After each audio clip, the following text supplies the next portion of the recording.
Ukraine's President Zelensky says Ukraine and Russia have been invited to talks next week and that the US is pushing to end the war by June. The development comes as Ukraine says Russia has carried out a huge attack on its critical energy facilities, triggering emergency power outages in most regions. Our correspondent in Kyiv, Sarah Rainsford, gave us this update on those attacks. The focus this time appears to have been in the centre and the west of the country. We have reports this morning of major power outages in western Ukraine in particular and across the country. So this is Lviv region, this is Ivano-Frankivsk, this is Rivne in the centre of Ukraine. Again, Russia has been deliberately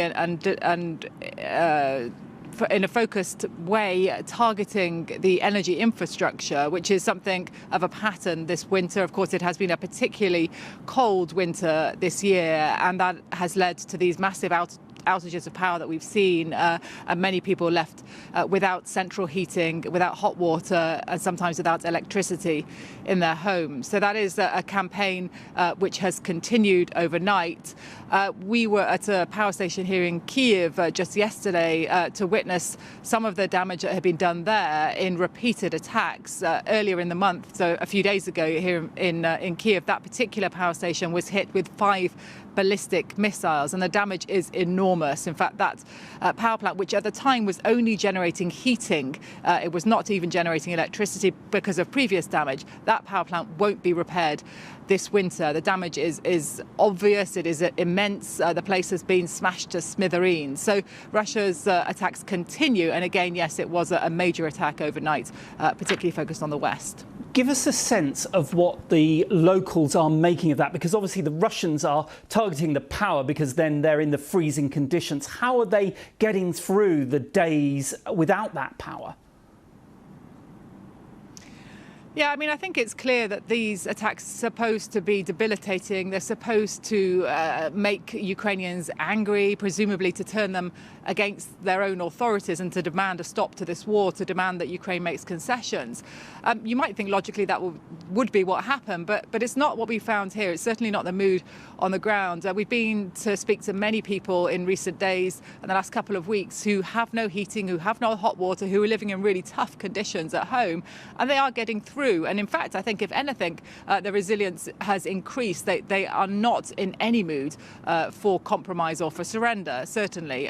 They are managing how they can. People who have gas in their homes will heat bricks on the gas stoves to give out extra warmth. One lady we met in one city, she was boiling pans of water, putting a lid on it and popping her feet on top of the saucepan to keep her feet warm. People wearing multiple layers of clothing, going to bed in their coats and in their hats. But still, as I say, it does seem that the mood is very much one of continuing to defend Ukraine and certainly not giving in to the compromises that Russia is demanding, particularly in terms of handing over territory to Moscow. Now, President Zelensky has been talking about the talks. What has he been saying? Is there any optimism? Well, I think on the positive side, there are a couple of things. There was another prisoner exchange this week, so more than 150 Ukrainians returned home, Russian prisoners of war back to Russia. So that was a proof that there is some engagement.